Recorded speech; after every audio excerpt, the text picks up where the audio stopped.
வணக்கம், வாழ்க வளமுடன். இன்னைக்கு பச்சை பயிறு தோசை எப்படி செய்யலான்னு பார்க்கலாம் வாங்க.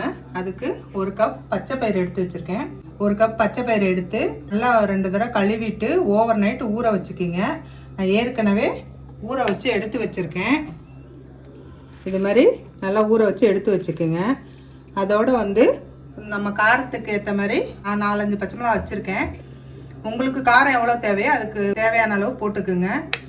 1 டேபிள் ஸ்பூன் ஜீரகம், ஒரு துண்டு இஞ்சி, வாசனைக்கு கொஞ்சமாக மல்லி இலை எடுத்து வச்சுருக்கேன். இது எல்லாமே இந்த பச்சை பயிரோடு சேர்த்து நான் அரைச்சிக்கிறேன்.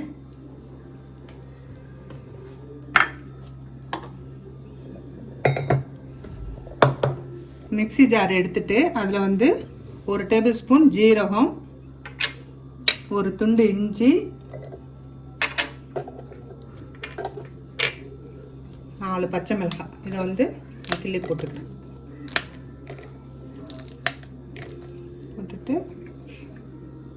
மல்லி எல்லையும் போட்டுக்கிறேன்.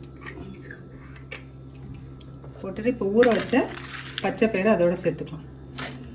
சேர்த்து கொஞ்சம் கொரன்னு அரைச்சிக்கிங்க. ரொம்ப நைஸாக அரைக்க வேணாம்.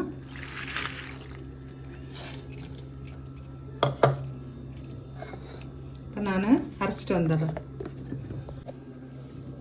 பாருங்க. இப்போ பச்சை பயிரை அரைச்சிட்டு வந்துட்டேன். இந்த அளவுக்கு நமக்கு ஓரளவு கொரன்னு இருக்கணும். ரொம்ப நைஸாக அரைச்சிடாதீங்க. இப்போ இதை நம்ம ஒரு பவுலில் சேர்த்துக்கலாம். சும்மா கொஞ்சமாக தண்ணி விட்டு அரைச்சிக்கோங்க. இதில் கூட இப்போ தேவையானாலும் நம்ம தண்ணி சேர்த்துக்கலாம். ரொம்பவும் தண்ணியாக ஊற்றினா தோசை வராது. இதுக்கு தேவையான அளவு உப்பு போடுறேன். உப்பு கொஞ்சம் கம்மியாக இருந்தாலும் பரவாயில்ல. ஒரு கல் கூட போயிடுச்சுனாலும் சாப்பிட நல்லா இருக்காது. அதனால் கம்மியாக பார்த்து போட்டுக்குங்க. நம்ம தோசை மாவு எந்த பதத்துக்கு இருக்குமோ அந்த அளவுக்கு நம்ம தண்ணி கொஞ்சமாக விட்டு கரைச்சிக்கலாம்.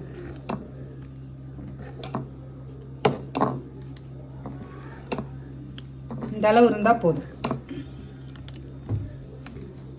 இப்போ தோசை மாவு ரெடி ஆயிடுச்சு.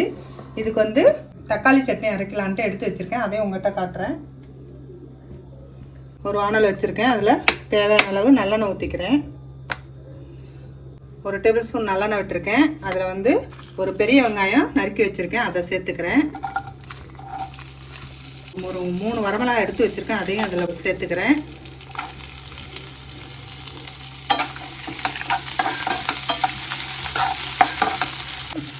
அடுத்தது தக்காளி, ஒரு பெரிய தக்காளி நறுக்கி வச்சுருக்கேன். அதையும் இதோட சேர்த்துக்கிறேன்.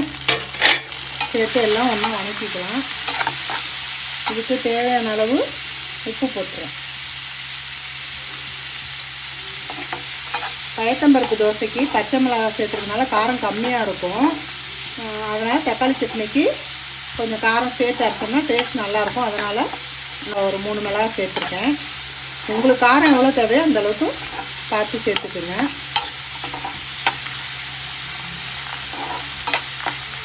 வெங்காயம் தக்காளி எல்லாம் வணங்கிருச்சு. ரொம்ப வணக்க வேணாம். ஒரு பாதி அளவு வணங்கினா போதும். இப்போ இதை ஆற வச்சுக்கலாம். சட்னிக்கு ஆற வச்சாச்சு. இப்போ நம்ம தோசை ஊற்றிக்கலாம்.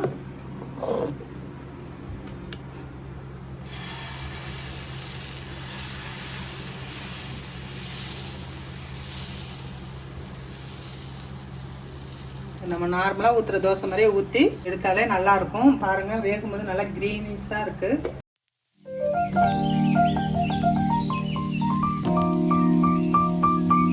பைத்தம்பருப்பு தோசையில் காரம் கம்மியாக இருக்கிறதுனால இதுக்கு தேங்காய் சட்னியும் சூட்டபுளாக இருக்கும். தக்காளி சட்னியும் நல்லாயிருக்கும். உடம்புக்கு ரொம்ப ஆரோக்கியமான தோசை. இது டயட்டில் இருக்கவங்களும் இதை எடுத்துக்கலாம். ரெகுலராக உடம்புக்கு ரொம்ப நல்லது. இதுக்கு தேங்காய் சட்னியும் நல்லாயிருக்கும். நீங்கள் வேணும்னா தேங்காய் சட்னி வேணாலும் அரைச்சிக்கிங்க. நான் தக்காளி சட்னியும் அரைச்சிருக்கேன்.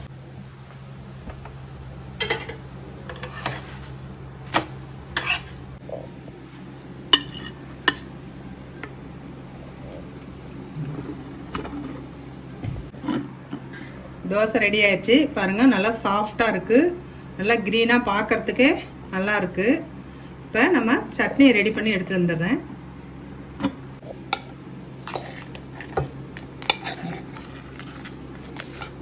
வெங்காயம் தக்காளி ஆறிடுச்சு. இப்போ நம்ம அதை மிக்சியில் அரைச்சிக்கலாம்.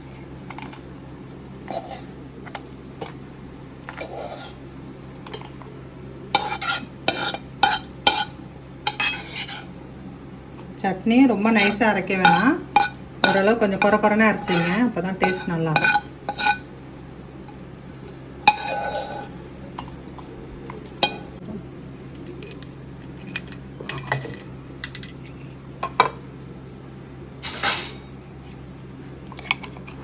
சட்னி பாருங்கள், இந்த மாதிரி கொஞ்சம் குறை குறைன்னு அரைச்சிக்கலாம்.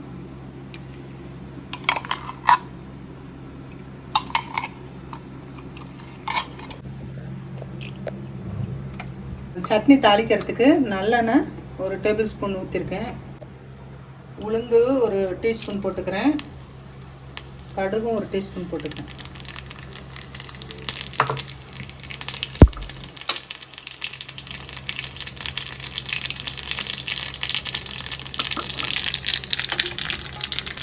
ஒரு கருவேப்பிலை 4 இலை போட்டுக்கலாம்.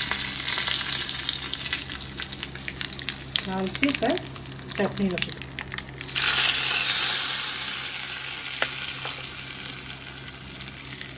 சட்னி ரெடி ஆயிடுச்சு.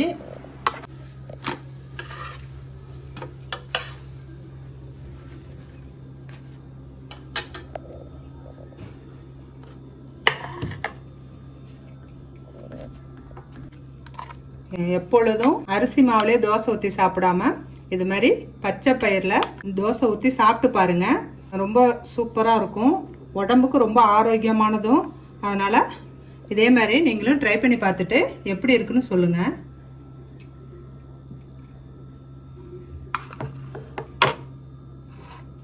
இந்த வீடியோ உங்களுக்கு பிடிச்சிருந்துச்சுன்னா லைக் பண்ணுங்கள், ஷேர் பண்ணுங்கள், கமெண்ட் பண்ணுங்கள், சப்ஸ்கிரைப் பண்ணுங்கள். தேங்க்யூ.